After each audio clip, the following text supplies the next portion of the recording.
Good morning. We're going to let a few more people come on in and then we'll get started.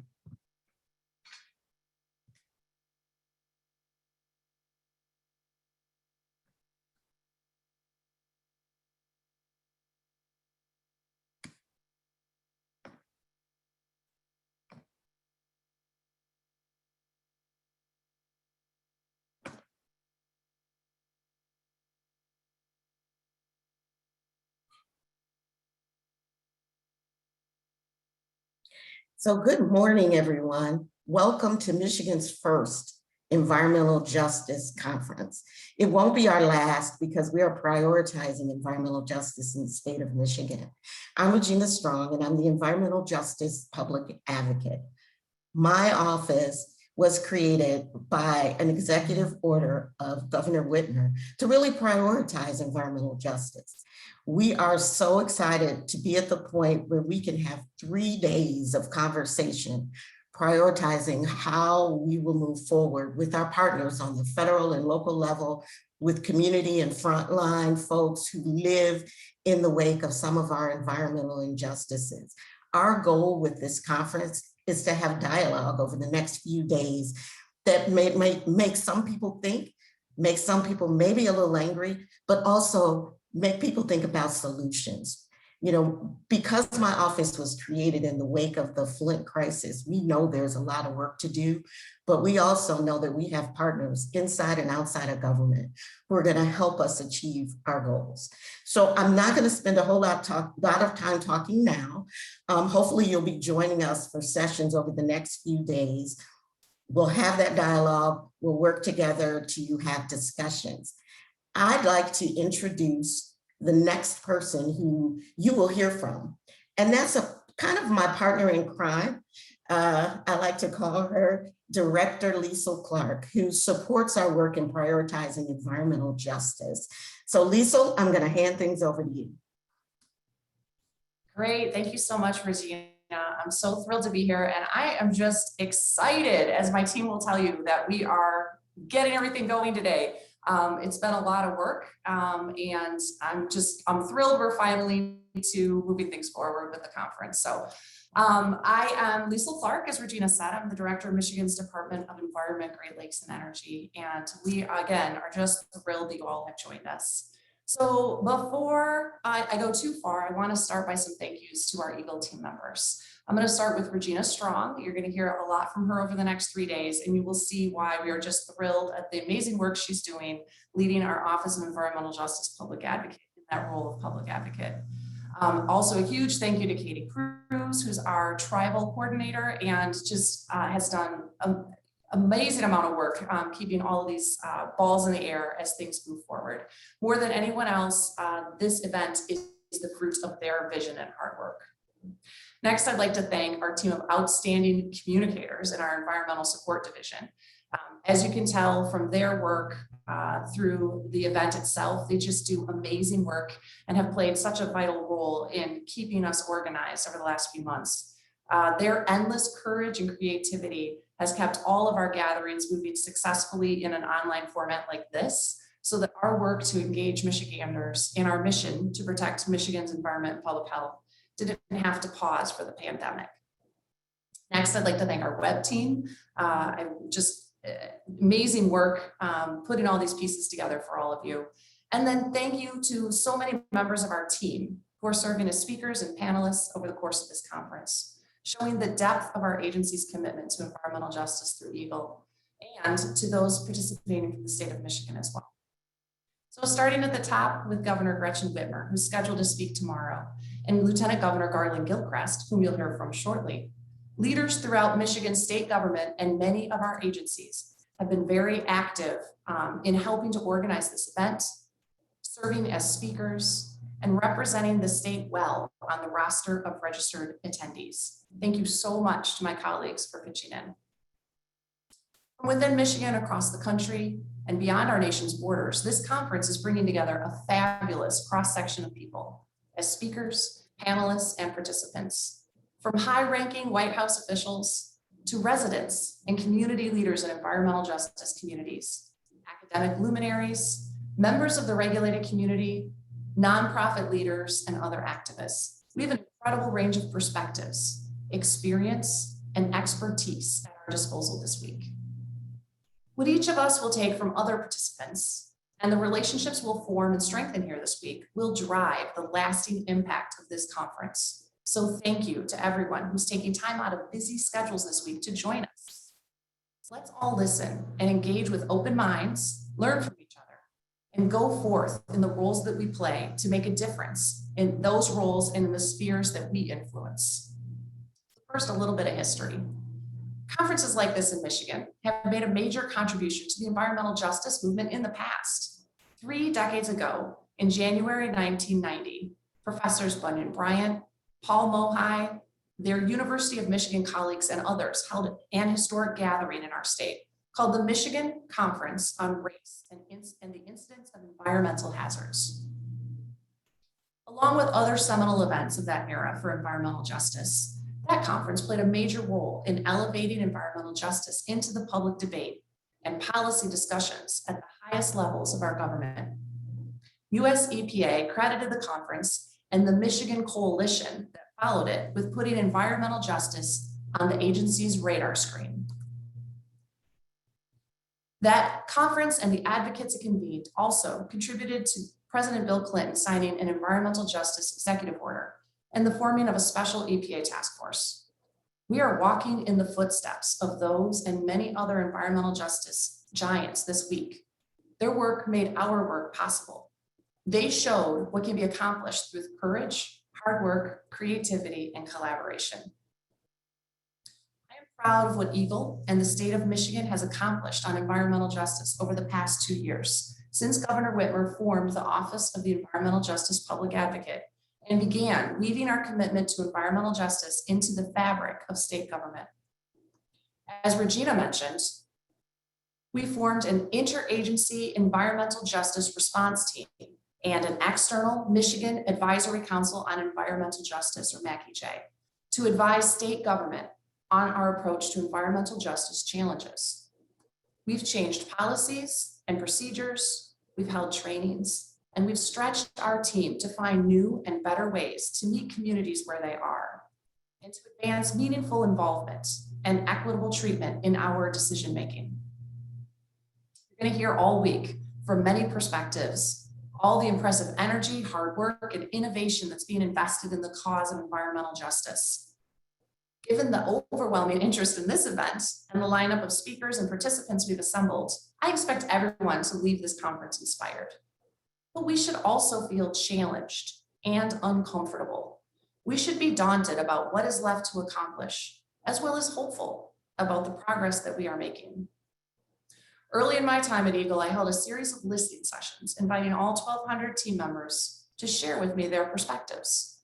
Among my most prominent memories of those sessions, I recall a member of our current leadership team in the department asking me about an after action on the Flint drinking water crisis. He closed his question very pointedly and said, "Can you guarantee to me that something like the Flint water crisis won't happen again?" My answer was no. First and foremost, we are imperfect humans and we cannot stop bad things from happening to good people. But more immediately and practically than that, we continue to learn the lessons from that devastating crisis. Lessons about listening and communicating, and transparency, and inclusion, and engagement across differences. As an agency, we've learned a lot from that experience, and we've made strides forward, and we know we still have work to do. I hope that is the spirit in which each of you comes to this conference, thinking about humility and reflection about what we can do differently in our personal and professional lives to contribute to the end of environmental racism and injustice. As Regina always reminds me, we're on a journey, and some of us started that journey a long time ago, and some of us maybe just departing today. If we're going to get there together, everyone needs to challenge their way of thinking, how they view other people and communities, their way of doing their jobs and pursuing their missions, and the mental limitations that we've placed on ourselves about what's possible. Again, I hope you'll leave this conference feeling challenged and inspired. In that vein, it's now my honor to introduce someone who inspires me and has already signaled his intention to claim the mantle as one of this generation's most important environmental justice leaders, U.S. EPA Administrator Michael Regan.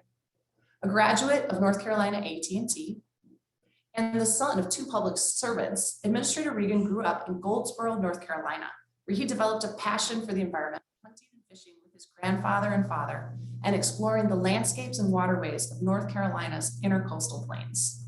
He began his career at EPA, eventually becoming a national program manager responsible for designing strategic solutions with industry and corporate stakeholders to reduce air pollution, improve energy efficiency, and address climate change. For those of you who know me, this is right up my alley.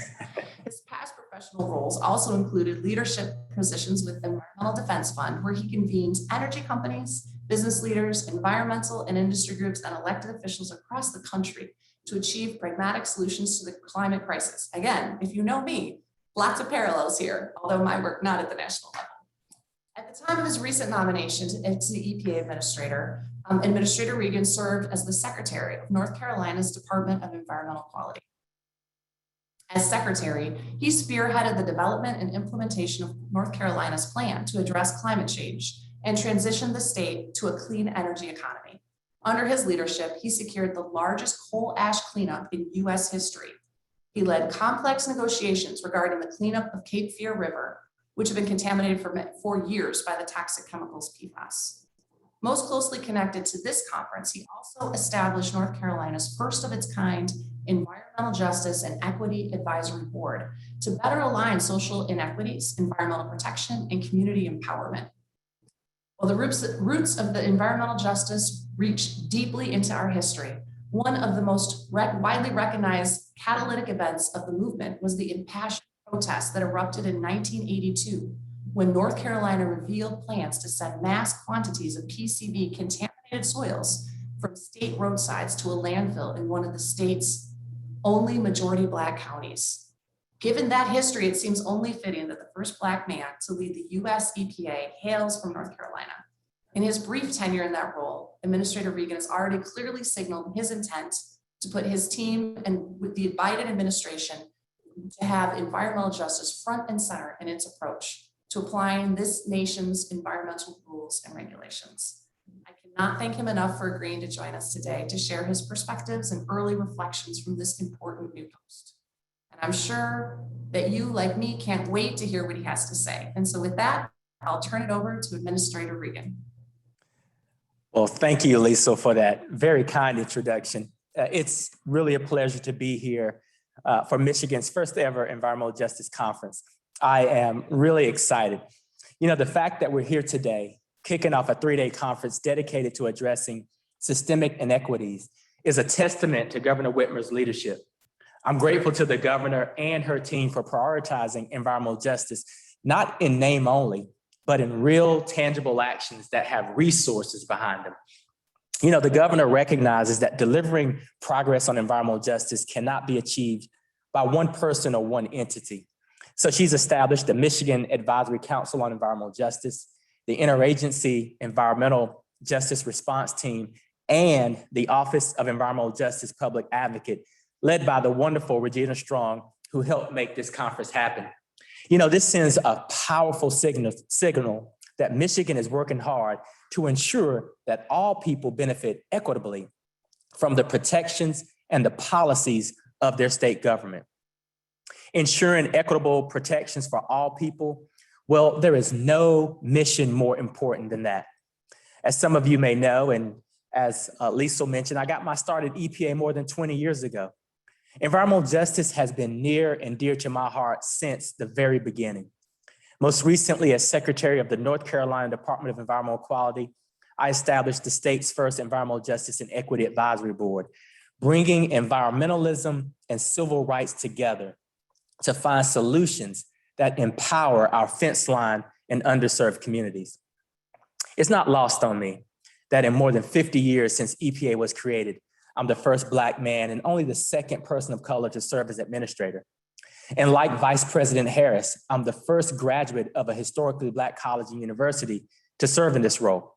So it's an honor, but more importantly, it's a responsibility that I don't take lightly. We have a lot of ground to make up here at EPA and across the country to uplift communities who have long suffered at the hands of indifference, of neglect, and inaction. But I'm proud to say it's a new day at EPA, and it's a new day in the White House. So I'm hopeful about where we're headed as a nation. The progress that you're making, that I'm making, that we're making together in the great state of Michigan also gives me hope. And while Michigan is certainly ahead of the game, thankfully, you're not alone, as other states are making significant advances on environmental justice as well. At EPA, we're excited about deepening the state and federal partnership to build on the progress you all are making. We set aside funds for providing technical assistance to states who want to use EPA's EJ screening tool or develop their own mapping tools to help local decision makers and the public see where communities may be overburdened by pollution.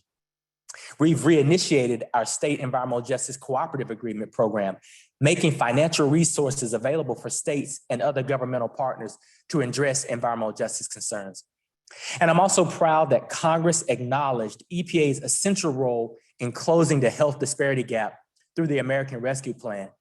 That plan earmarks $100 million for EPA, including $50 million targeted specifically to advance environmental justice and at least $40 million to help states, tribes, and cities improve air quality for their communities. We're working through the best uses of those funds and seeing where those dollars will go the furthest in helping communities hit the hardest from COVID-19, the economic downturn, and the environmental burdens that they've faced for a long period of time. If there were ever a moment when the United States could break the pattern of environmental injustice that's plagued this country for too long, I believe that moment is now. Nearly 40 years after Black residents in Warren County, North Carolina, protested the construction of a PCB landfill in their communities, and 7 years after the suffering of children in Flint, Michigan, shined a bright light on how people of color unjustly bear the burden of polluted waters. Today, COVID-19 has magnified the daily injustices facing our communities of color, the same communities who suffer disproportionately from the impacts of climate change, who face higher rates of heart and lung disease, and whose children are more likely to develop asthma. Under President Biden's leadership, we will not allow these health disparities to hold back generations of Black, Latinx, Indigenous, and low-income people any longer. During his first days in office, President Biden signed an executive order that pledges to prioritize environmental justice and to put the whole of government behind advancing a systematic approach to racial justice, civil rights, and equal opportunity. The executive order establishes the Justice 40 initiative, which sets a goal to deliver 40% of the benefits from federal investments to underserved communities. It's a critical opportunity to invest in the cleanup of legacy pollution, to create clean energy jobs in disadvantaged communities, and to help elevate environmental protection for all people. The president also established a White House Environmental Justice Interagency Council to coordinate environmental justice work across all federal agencies, as well as a new White House Environmental Justice Advisory Council that is made up of environmental justice experts who provide guidance to the president and across the entire administration. EPA plays an important role in all of these efforts. We're also relying on the wisdom of the National Environmental Justice Advisory Council, a federal advisory committee that has been providing recommendations to EPA since the early 90s. And through the President's Americans Jobs Plan, a proposal that would help address persistent racial injustices, we will tackle one of the root causes of the Flint crisis. The plan calls for replacing 100% of the lead pipes that plague too many American communities, many of which are communities of color and low income. So I'm proud that environmental justice is finally taking its rightful place across the entire federal government, not as an add-on, not as an afterthought, but as a central driving factor in every single thing we do. At EPA, environmental justice is part of our DNA because it's our obligation to empower the people who've been left out of the conversation for far too long. That's why I issued a directive to all EPA staff on environmental justice. I believe it's important that we be explicit about the full meaning of our mission so that EPA staff have a clear direction from me on ways we can make a tangible difference in people's lives. All offices are now working to incorporate environmental justice into their work, including our regulatory, permitting, and all of our enforcement activities. Everyone in this country deserves the assurance that the United States Environmental Protection Agency will vigorously address violations of laws that keep people safe from environmental hazard and harm. That's especially true for communities of color and low-income communities who struggle to have their voices heard and their concerns addressed. Without strong civil, criminal, and cleanup enforcement, we can't deliver on EPA's mission to protect human health and the environment. Without tough enforcement, we cannot reap the benefits from action on climate change and on environmental justice. Communities need to see this work in action. And that's why last week I ordered the Lime Tree Bay Refinery in the US Virgin Islands to immediately pause all operations due to repeated incidents that have polluted the air and sickened many of the members of the community. This is only the fourth time in EPA history that we've taken such an action to halt facility operations under Section 303 of the Clean Air Act. When we have concerns about proposals that might cause harm to public health in already overburdened communities, we will not be shy about vocalizing those concerns, just like we recently did in Chicago, where there are plans for a car shredding operation in the Southeast side. The Southeast side currently ranks at the highest levels for many pollution indicators, from lead paint and air toxic cancer risks to Superfund sites proximity and hazardous waste proximities.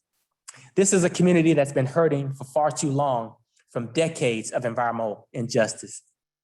And I'm grateful to Mayor Lori Lightfoot for promptly suspending the city's permit review until a thorough environmental justice analysis is completed.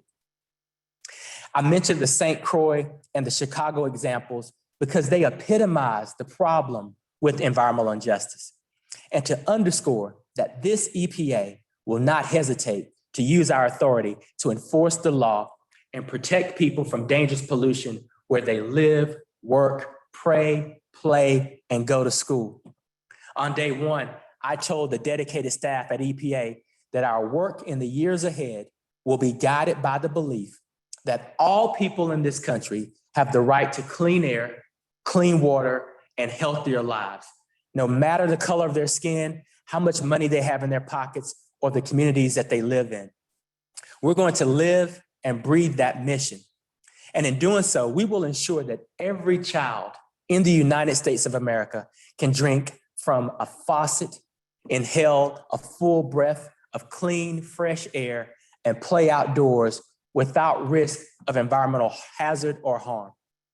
Our legacy will be one of compassion, understanding, and most importantly, action. And our legacy will be sealed by partnerships with states like Michigan. So thank you all for your leadership. Thank you for everything you're doing. And thank you for having me here today.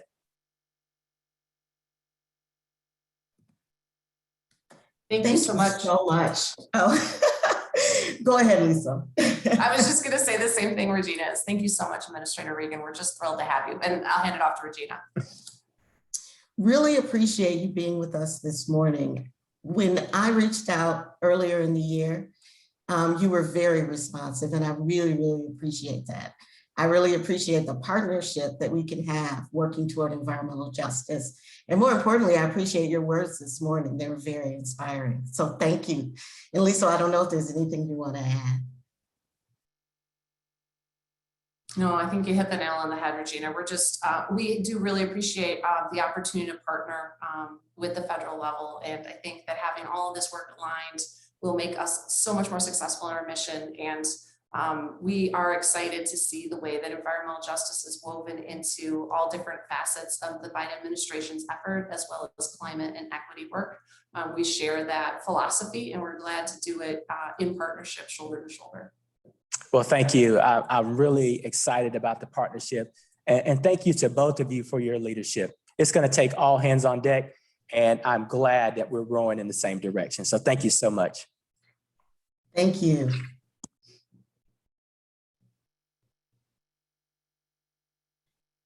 For the next few minutes, we're going to talk a little bit about what our efforts in Michigan are focused on from an environmental justice standpoint.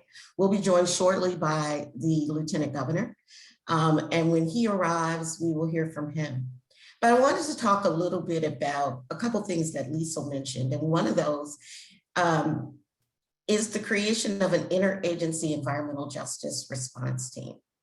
That environmental justice response team is really made up of departments across the state meeting monthly since July of 2019, focused on environmental justice. And it really, really has made a difference.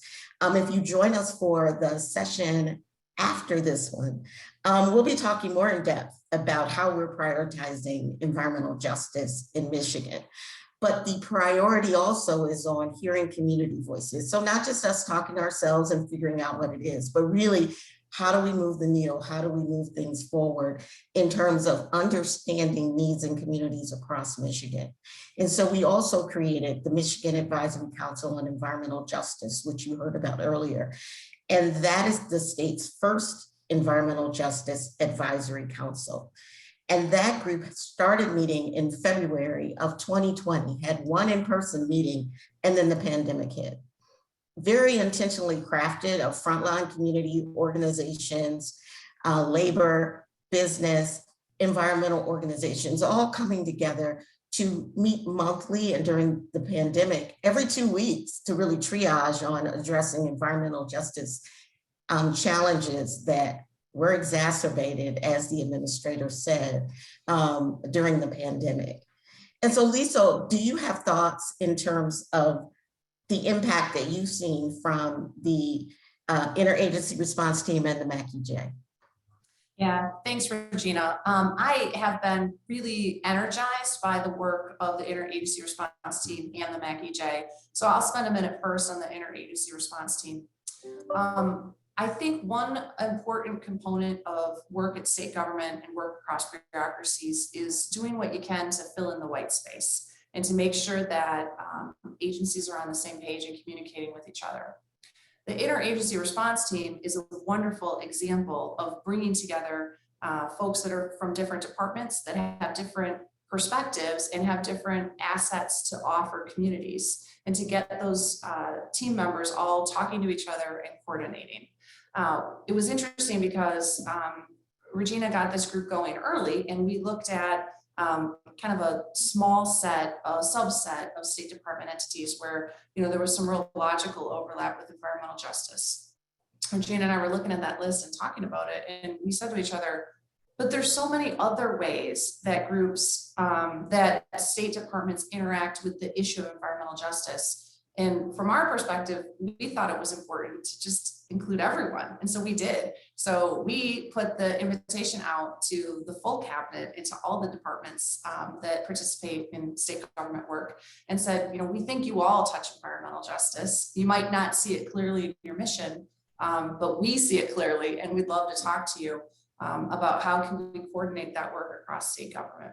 And so that was a big opportunity to widen the floodgates, so to speak, and include more people and more state agencies in that discussion. And I think it created a much richer group with perspectives that is similar to the work that we need to get better at reaching out to communities and hearing everything they're thinking about. We were employing a similar tactic within state government, and working to not define what we thought they were going to come, what conclusions we thought they were going to draw, but instead ask them, hey, how do you see yourself reflected in this definition? And what can you bring to the table in order to further the administration's goals around environmental justice? Thanks, Liesl. As we've moved forward, we've had lots of opportunities to engage communities. But when the pandemic hit, it became a challenge to be able to do that in person. So, one of the things that we did over the last, I'd say 6 to 8 weeks or so, were regional roundtables. And we went to 8 regions virtually across the state and talked to people, intentional mix of folks. So we had local community, frontline communities, local government, businesses, all at the table in small groups to have 2-hour conversations about both the challenges and the opportunities in their communities. So we'll talk more about that in our session on prioritizing environmental justice in Michigan, but just wanted to mention that we are working in spite of our inability to maybe get to folks in person to really have substantive dialogue, because really communities should speak for themselves. It's a primary principle of, the Hamas principles that really guide a lot of environmental justice work is, let communities speak for themselves. And so that's what we're working to do. Looks like we've been joined by the Lieutenant Governor. And so I want to thank the Lieutenant Governor for all of his work in support of our work in environmental justice and around racial disparities, and really looking at, in the wake of COVID and leading the effort on just the intersection between what impacts environmental justice communities and communities of color, and the devastation that COVID wreaked on our communities very early on.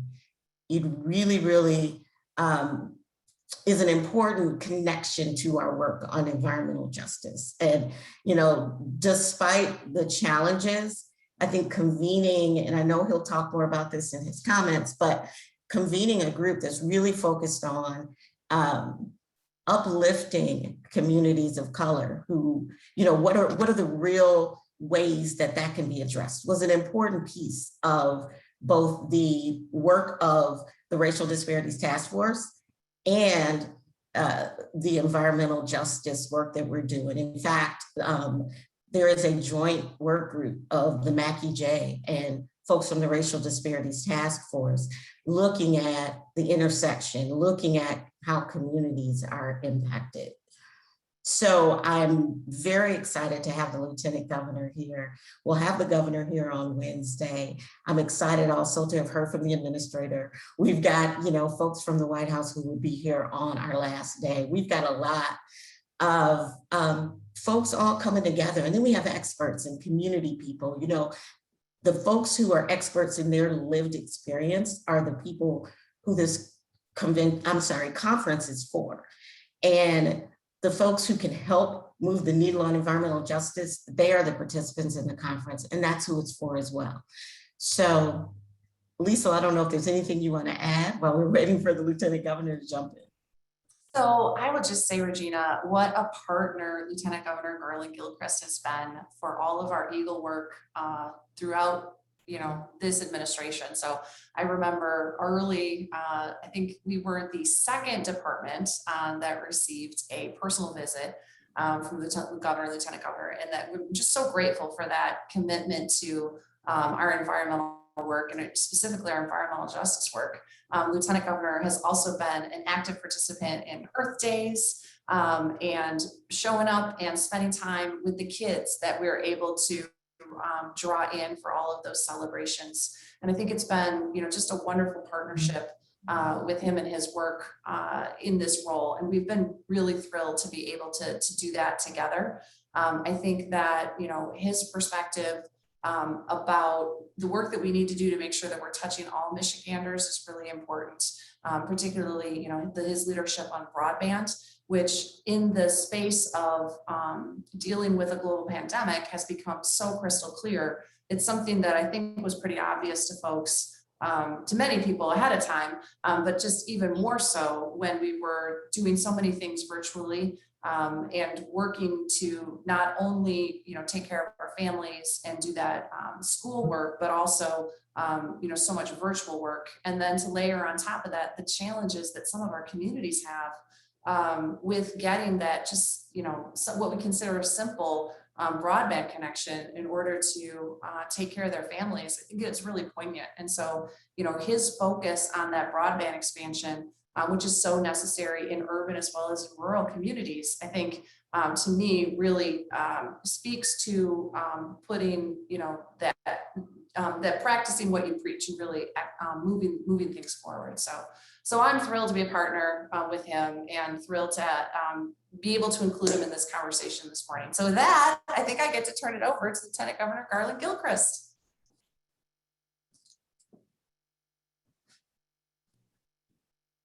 Oh, and I can't hear you, sorry.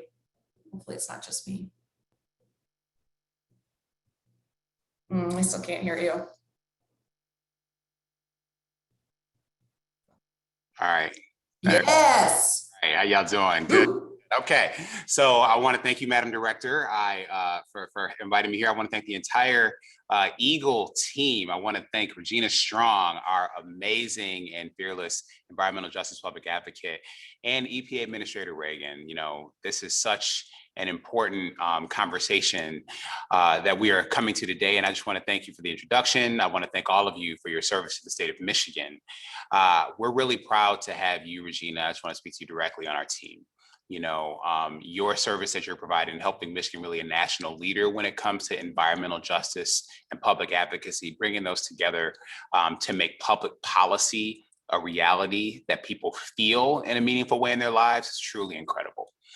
I am so thrilled that a conference like this is taking place in the state of Michigan. This is really showing our state's commitment and ongoing dedication toward protecting public health and our environment here in Michigan. This is about being great stewards of what God gave us and what we have the responsibility to make sure that we are taking care of and shepherding. And really, since taking office, the governor and I, Governor Gretchen Whitmer, we've been really deliberate and focused on protecting our Great Lakes in particular, cleaning up our drinking water, and combating the real life impacts of climate change.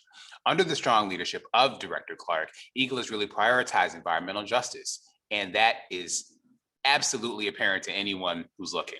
We're tackling climate change, again, cleaning up drinking water, protecting public health, and we're doing so in the midst of this pandemic in a way that I think has shown how important EGLE really is. This is very critical, very timely work, and there is no time to waste when it comes to fighting climate change and doing so in a way that prioritizes environmental justice. Now, Michiganders have been continuing to feel the real impact of ongoing environmental problems, especially Detroiters, and I'm speaking to you as a Detroiter from the city of Detroit right now. This is one of the reasons why this work is going to continue to be a top priority of me and our administration. Governor Whitmer and I recognize that our work is only beginning when it comes to racial disparities across the board, but that it only increased our dedication and our drive. It shows that we know there's more to do and we're eager to do it. Working conversations like these are the best way that we can work together to continue to make real and lasting and sustained progress. Environmental challenges often disproportionately fall on low-income and low-wealth communities, on communities of color, and many Michiganders are feeling the actual, real impact of these ongoing problems. Like I said, I call the city of Detroit my home. I'm raising my own family here, my 3 children and my wife. And as a father, I want to make sure that our administration is doing everything possible to lay the foundation for the future. Parents and children should not have to worry about air quality when taking our kids to the park around the corner or when we fill up water from the tap. So because of that, the governor and I want to make sure that people who are impacted most directly and most deeply by the challenges that we face, that you are at the table when it comes to addressing environmental justice. Like, we can't actually get real, robust, sustainable solutions if we don't have directly and deeply impacted people helping make those decisions.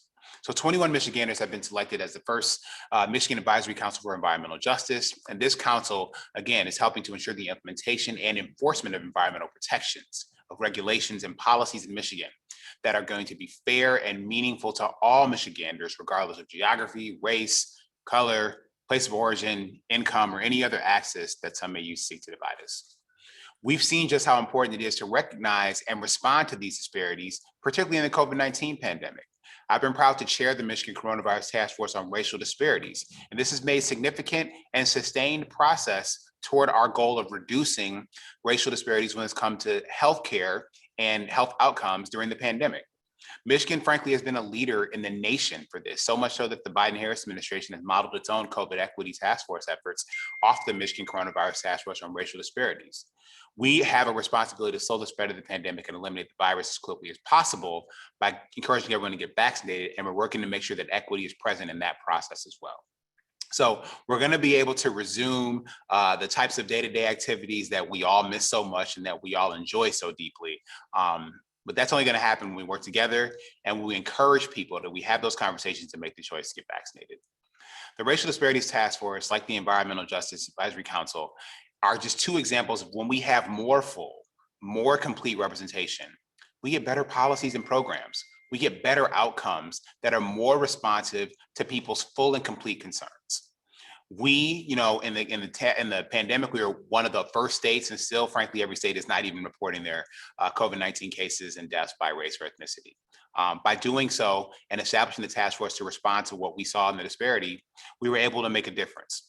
And so that's why we need to take that same approach and apply it to other areas as well. And that means the area of how we can, again, be great stewards and also really deliver environmental justice for people, deliver equity-based solutions that are responsive to the unique needs of communities, recognizing that we can actually break the connection between environmental challenge and poverty if we set our mind to it.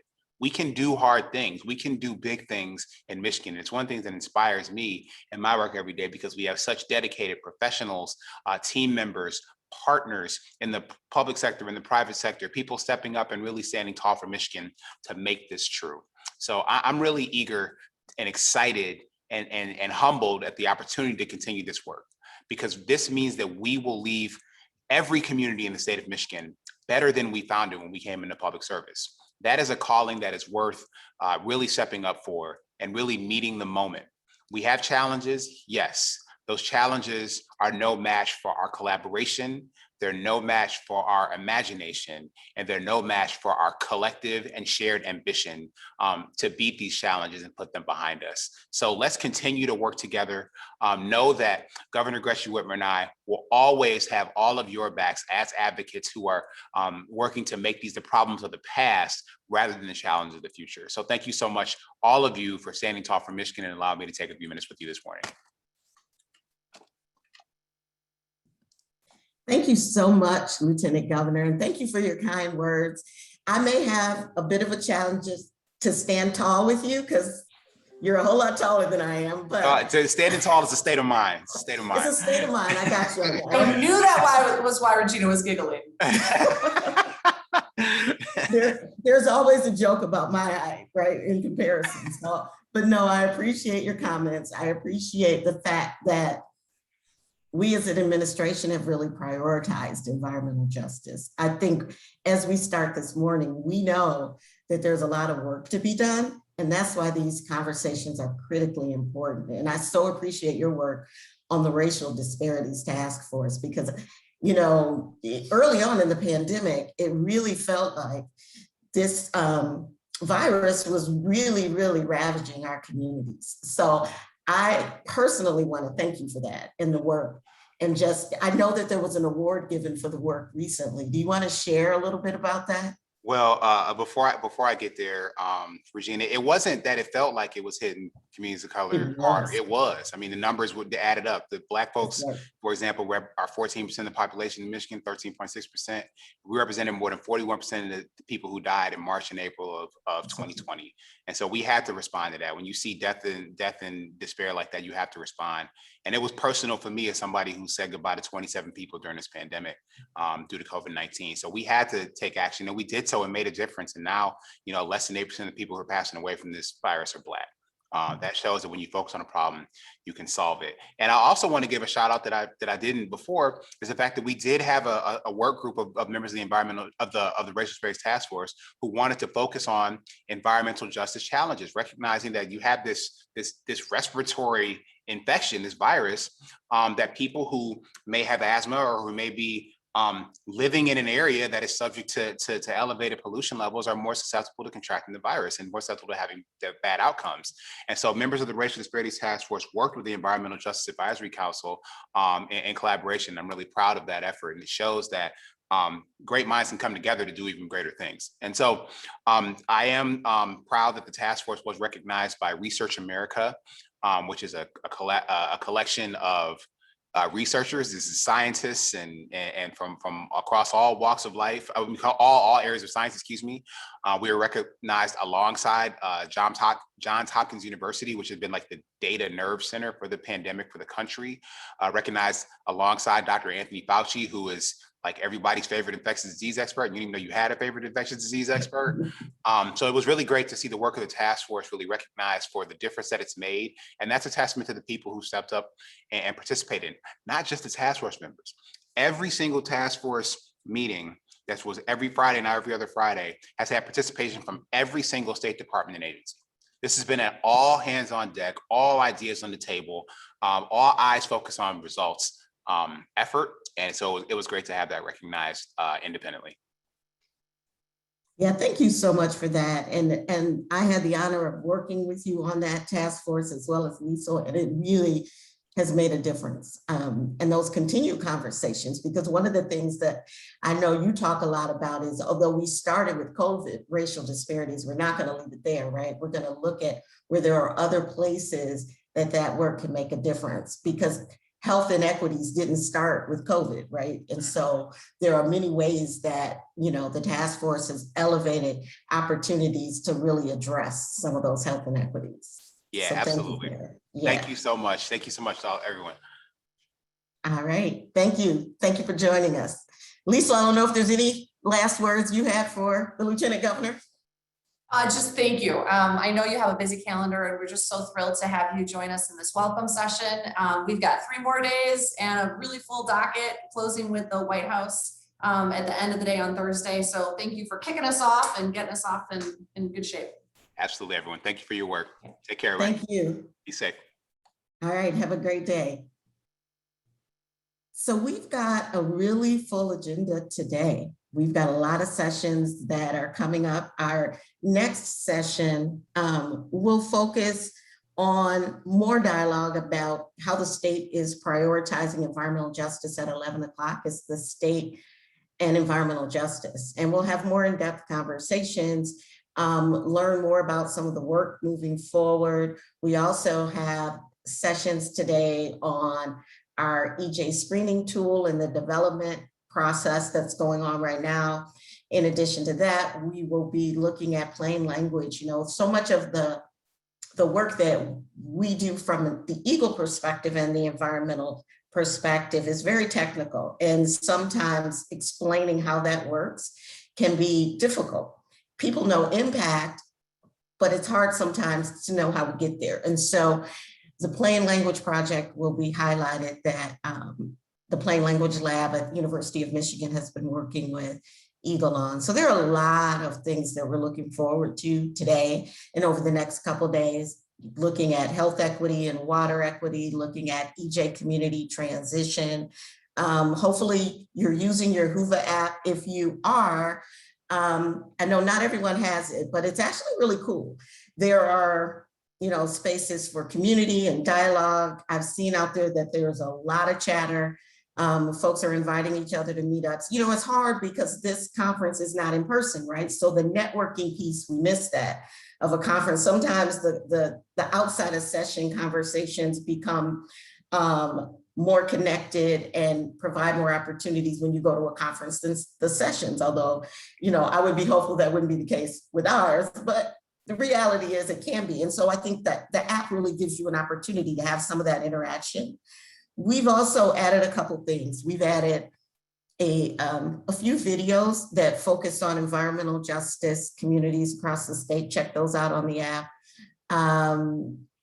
Tribal communities are highlighted. There are videos about what is environmental justice.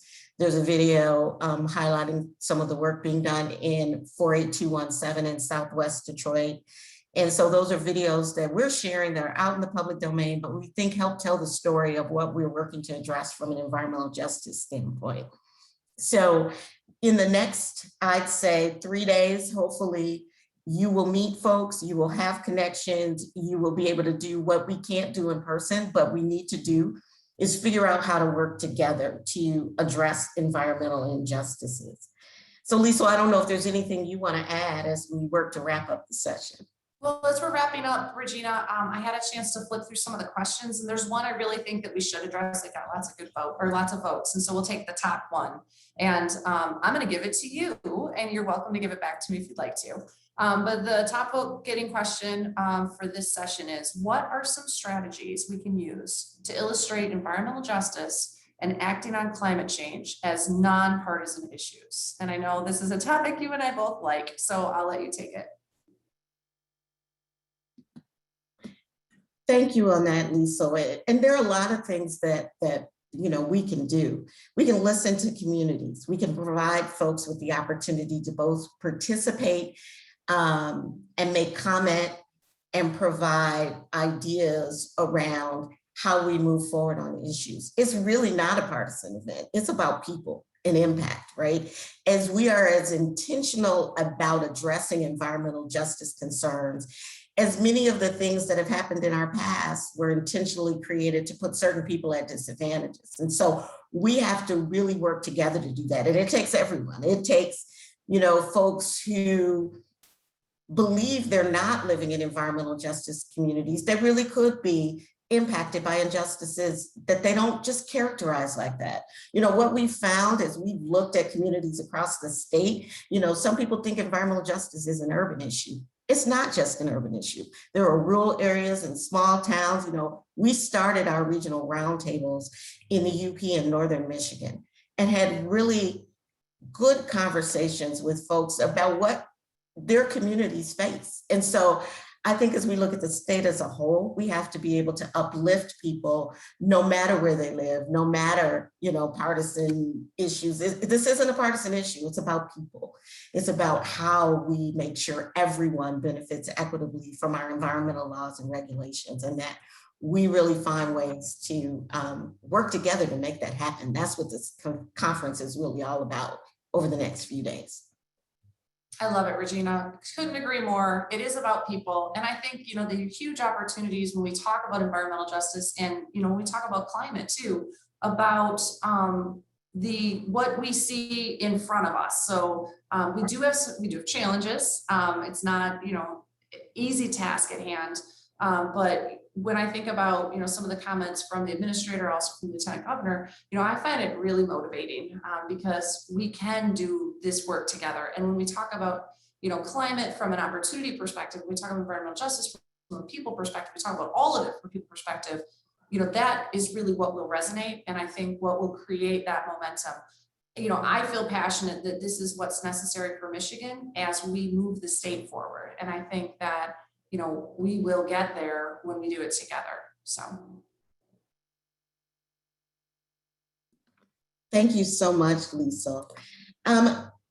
I think we're good. I think this opening session has been a great conversation. I'm so grateful to the administrator for answering the call and really showing up for Michigan this morning, as well as the Lieutenant Governor, as well as you, Liesl. So thank you so much for being part of this session. I also want to thank, Jim Ostrowski, who leads our environmental support team, for helping us get this conference off the ground, and Katie Cruz for all her work. Katie will be part of the first session at 11 o'clock. So thank you everybody for joining us, and we will see you soon.